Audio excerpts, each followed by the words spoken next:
Well, I do believe I had a guardian angel with me today. For those of you that follow my videos, you know that I busted my buggy up really good a couple months ago on a disinterment where the boom and the outriggers went into the grave and it bent the main beam real bad. So we had a local company fix it. Had no problems with it since, but as I was just collapsing the boom back down onto the truck, it gave so much, and I just thought, what is going on? It's almost like it's on a lever of some kind. three main welds are broken that hold this main beam on the end, right at the top. The main connection point and both support beams that hook it to the main beam, the weld's broken in both places. And it looks like on the inside it's broken as well. So I'm not entirely sure what's holding this support beam onto the buggy at this point. And I just used it to set a vault down, and I don't know if it was broken before or if it broke when I lifted it up. But obviously my strength isn't going to be as substantial as driving down the road with the weight of the vault on the buggy and the way that it's hooked up and everything.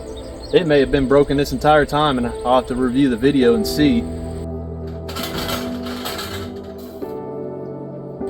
Maybe I just got really lucky today, but we're gonna have to get that fixed before we can use this again. That could have been catastrophically dangerous and detrimental to the service that I'm setting today.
So one of our responsibilities once the family arrives is to get all the flowers from the lead car or the hearse and place them around the graveside, stop the hearse where it needs to stop so that the pallbearers have a safe path, and also finding that path before the funeral gets here. Now today we have two options. We can either go on this end or that end. I set up this way today because on the other end we have a taller headstone that the pallbearers would have to go over the top of, and also there's another stone right in the path that everyone would have to walk over. Now that's two obstacles versus the one obstacle on this side. On this side we have the tent because it was the most open space for the family to sit in the shade, and also the preacher stands at the head end of the vault, which is right here. So it's easier to speak to the family from here rather than the other end of the vault. So the preacher's here and we set the tent in that open area back there, the preacher would have to project all the way into that side of the tent instead of just speaking to the family right here in front of them. This is another reason why I staked down my carpets, because the pallbearers are actually going to have to come up through the tent over one carpet to place the casket through this path here, which is why I have the chairs set back at an angle, and I'll let the funeral director know if they would like to, they can move the chairs to wherever they please when they arrive and when the casket's placed on the device. Obviously our primary goal is to set up a nice graveside for the family, but one of our real jobs is crisis management. The last thing we want is anybody falling, anybody getting hurt at the graveside. So we want to try to make the best paths possible through the cemetery, the best, safest place to put a tent on the flattest ground so no one's sitting on a chair on a hillside, letting the funeral director and the families know what is dangerous, what isn't, and just trying to keep everybody safe out here. Now, one thing I do get a lot of comments on and a lot of criticism for is the way that we do things here in Central America, Central Illinois and Indiana. During the graveside service, we always set up over other graves if other graves are around. Unfortunately, that's just how it goes in this line of work. That's just how funeral homes tell the families it's going to be done. It's what families expect, is to be able to sit graveside and watch their loved one be laid to rest. By no means is it malicious. If you're just coming to a cemetery to visit family, there's almost no possible way to get out in the center without walking over someone's grave. What you can do is try to stay to the foot end of each grave and try to be respectful as possible. And also family tries to do that as they make their way to the graveside. But it's almost impossible to do while carrying a casket. This job would be next to impossible to do because of our equipment that needs to drive over graves. Hence one of the reasons that burial vaults or a burial container is required in cemeteries, because if they're coming out to the center of the cemetery to dig this grave, and let's just say there's a casket interred in the ground right here, when the mini excavator comes to dig this grave, there's a chance of him collapsing that grave, collapsing the casket, and sinking his equipment down into the ground. Now that tears up the cemetery, and it's not good on cemetery equipment, which is one of the reasons why burial vaults are required in cemeteries like this one and many, many others across Illinois and Indiana. So while it may seem weird to be putting carpets down and chairs down on top of other people's graves, the way that families look at it is, let's just say that the person I'm being laid to rest here today has this tent set up over all these other graves. Now, when these graves were interred, there was a tent placed over other graves for their service. So it's kind of like you get one day, you have your service, everyone's allowed to walk on the graves, and then when everyone's just visiting, we're more respectful and we remember the cemetery etiquette. But it's a one-time, short thing, and there's no malicious intent behind it. This is just the way things are done here, and by no means do any of the family mean disrespect or harm to any of the other graves.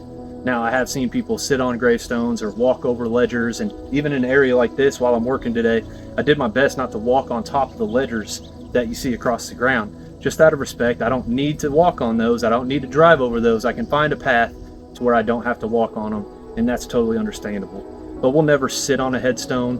We'll never scratch up a headstone or be careless with them. We'll never run them over with the tires on the truck. We always straddle the flat stones, and we never run over bases or anything like that. We always, even with the burial vault setting aspect of this job, I always keep in mind the first rule of headstone cleaning, which is to do no harm. And even though we are driving through the cemetery, setting our equipment and everything, when we leave, you shouldn't be able to tell that we were here today, other than the fact that there's a dirt pile and maybe some laid down grass from tire marks from where we drove our equipment.